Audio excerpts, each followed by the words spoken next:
Hola a todos, estamos en un nuevo capítulo de este curso básico de programación César y bueno, como quedamos en el anterior capítulo, en este vamos a empezar con las clases.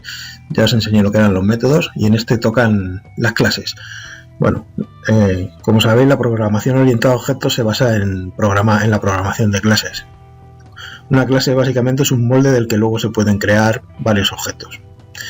Las clases se definen con métodos y atributos.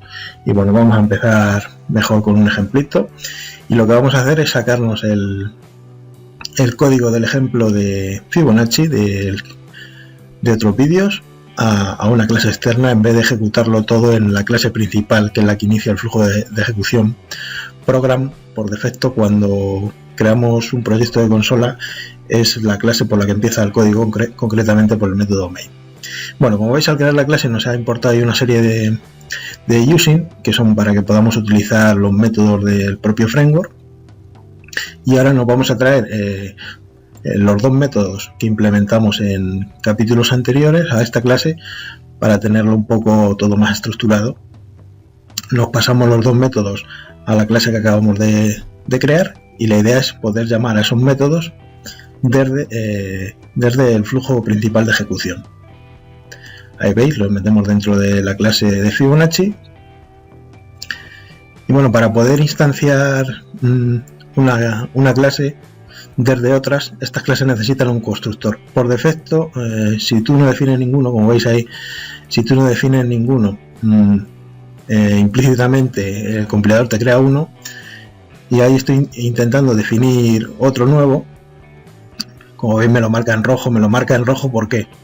Me lo marca en rojo porque el constructor por defecto debe ser público. Están los tipos públicos, privados y protegidos. Privados solo están en el ámbito de la clase, públicos es para que puedan acceder desde fuera. Ahí veis que hoy si le damos a generar el constructor automáticamente, él nos lo pone por defecto como público. Esto es para poder instanciar el objeto desde otras clases. Si lo ponemos privado no tendríamos acceso. Esto lo vamos a ver ahora más clarito con los métodos. Estos dos métodos que tenemos aquí abajo, el validar número y el calcular, no estarán accesibles desde fuera. Lo primero que hacemos es crearnos un objeto de tipo Fibonacci con la palabra new y con el constructor por defecto. El constructor por defecto es la misma clase sin parámetros. Ahí tenemos. Y ahora la idea es llamar a los dos métodos que teníamos, pero no nos aparecen. ¿Por qué no nos aparecen? No nos aparecen porque tienen delante la palabra private y esto indica que solo están accesibles dentro de la propia clase en la que han sido definidos. Para evitar esto le ponemos la palabra public para poder llamarlos desde fuera.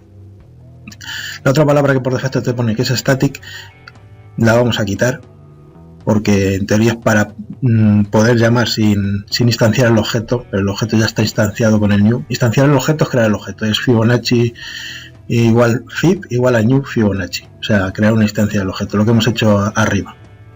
Como veis, después de cambiar el valor de la variable, o sea, del método de privado a público, ya podemos llamarle y ahí tenemos. Ahora vamos a hacer la misma operación con el otro método que tenemos, que es el calcular, el que nos calcula la serie. Nos sigue apareciendo en rojo porque no está accesible desde la clase principal. Le ponemos la palabra clave public y ya estaría accesible. Ahora nos vamos de nuevo a la clase principal y decimos que el calcular ahora en vez de hacerlo en la propia clase como antes, lo hacemos en este objeto que nos hemos definido, en esta nueva clase. Bueno, y ya hemos externalizado el código a otra clase externa. Bueno, creo que así queda más estructurado, ¿no? Queda más limpito. De esto se trata la programación orientada a objetos, de ir sacando, de estructurar un poco el código y de no hacerlo todo secuencialmente y de tenerlo en clases, objetos más ordenados. Como veis, sigue funcionando igual que anteriormente. El código no lo hemos tocado, o sea que el código, la lógica del código no la hemos tocado, o sea que debe funcionar igual. Y bueno, os voy a contar ahora un constructor, los constructores. O sea, pasar un constructor ya lo hemos visto antes, pero un constructor pasándole posibles valores. En este caso le vamos a pasar los dos enteros con los que se inicializan la la serie para el cálculo, que son las variables A y B. Para ello ponemos de nuevo el constructor, no lo marca en rojo porque un constructor sin parámetros ya está definido, ahora le ponemos un constructor con 2 parámetros.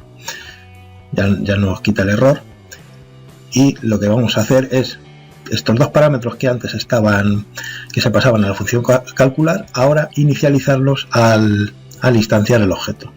Entonces, para ello definimos 2 variables, número 1, bueno, no sé, me he equivocado ahí poniendo el nombre, le vamos a poner número 1 y le asignamos un valor de inicio, -1 por ejemplo, y otra variable, número 2, y un valor de inicio. Le podríamos haber llamado A y B igualmente y poner delante la palabra clave reservada dis.a, dis.b, pero bueno, creo que está más claro si el nombre de las variables son diferentes a las que se pasan por el constructor. Y habría que asignar ahora estos dos valores a los que nos van a llegar como parámetro. Número 1 le ponemos el valor de A y número B el valor, y número 2 el valor de B. Una vez tengamos asignadas estas 2 variables, pues A y B las quitamos del método calcular, porque ahora los vamos a coger de los valores que hemos instanciado al crear la clase. Entonces, donde antes estaba el valor de A, ahora le ponemos num1, y donde antes estaba el valor de B le ponemos num2. Creo que se entiende más o menos, no sé. Ahora voy a lanzar la ejecución, poner unos puntos de ruptura. Bueno, espera, antes de lanzar la ejecución, lógicamente hay que cambiar la manera de instanciar la clase y la manera de llamar al método calcular. Como veis, antes instanciamos la clase llamando al constructor vacío, ahora hay que instanciar la clase llamando al constructor con los 2 valores de A y B. Y ahora nos marca un error arriba. ¿Por qué? Porque estamos intentando asignar, llamamos al método calcular pasando los valores A y B, y el error que nos marca arriba es porque estamos intentando asignar la variable antes de que esté definida. En este caso no habría problema en ponerla justamente debajo de... Bueno, no habría problema, no es que hay que hacerlo, porque si no nos va a dar un error de compilación, nos daría null, porque estamos intentando llamar a un objeto antes de instanciarlo, antes de definirlo. Y bueno, ahora solo nos queda pues volver a llamar volver a ejecutar el programita y ver que todo sigue funcionando. Debe seguir funcionando igualmente. Lo único que hemos hecho es cambiar los parámetros del método calcular, y que en vez de recogerlos según se llama a esa función, inicialice los valores al llamar al constructor de la clase Fibonacci con 2 parámetros. Voy a lanzar la ejecución y voy a poner unos puntos de ruptura para que veáis por dónde va pasando y cómo va parando. Ya hemos instanciado el objeto. En estos primeros puntos de ruptura que hemos puesto, y los valores que antes tenían A y B ahora están asignados a num1 y num2 en la propia clase Fibonacci. Después se llama validar número. Después de validar número, pasaríamos ya al calcular, y el calcular nos va a hacer todo el cálculo que nos hacía anteriormente con los valores A y B ahora en las variables num1 y num2, y el resultado sigue funcionando exactamente igual. Bueno, en el siguiente capítulo lo que os voy a mostrar es cómo hacer un menú. Nos crearemos otra clasecita de pruebas, no sé muy bien lo que me inventaré, otra clasecita que haga alguna cosa, y hacer un menú en la parte principal para poder ejecutar el código de una clase o de otra. Y nada, chicos, nos vemos en siguientes vídeos, y bueno, si os ayuda, dar un like. Hasta luego.